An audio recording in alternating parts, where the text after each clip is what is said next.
अच्छे भले कमिश्नर थे, कर लेते नौकरी। और भी कमिश्नर हैं देश में, करी जा रहे हैं। अगर ये इस्तीफा ना देता तो भगवंत मान के हाथ में वो ओथ भी ना आती जिसमें कहा था कि मैं ये पद संभाल रहा हूं। ये सब परमात्मा की तरफ से कोई विधि विधान बने होते हैं। फोकस करवाया स्कूलों पर, फोकस करवाया बिजली पर, फोकस करवाया हेल्थ पर, फोकस करवाया इंफ्रास्ट्रक्चर पर, फोकस करवाया रोजगार पर। वरना इनके मैनिफेस्टो में ये चीज़ें मिस रहती थी।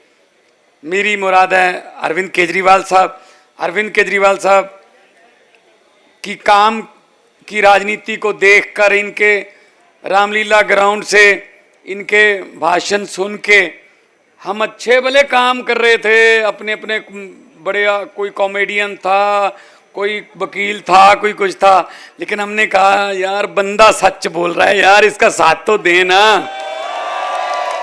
तो इनके साथ हो निकले। तो इन्होंने टीम बन गई, धीरे धीरे काफिला बढ़ता गया। तो सोचा नहीं था कभी जिंदगी में कि मुख्यमंत्री के पद की शपथ भी हमारे हिस्से में आएगी। या हम लोग सोच ही नहीं सकते थे।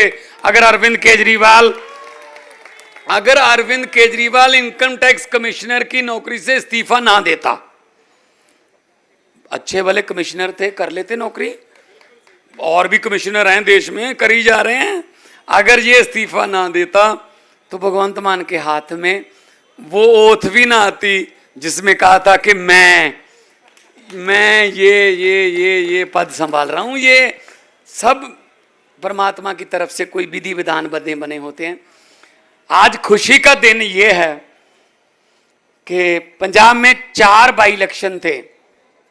बरनाला से हमारे जो संगरूर में आता है, वो हमारे एमपी बन गए मीत हेयर जी, वो बरनाला सीट खाली हो गई थी। और कांग्रेस के प्रदेश अध्यक्ष राजा वड़िंग जी, वो लुधियाना से एमपी बन गए, तो गिदड़वाहा सीट खाली हो गई, वो एमएलए थे।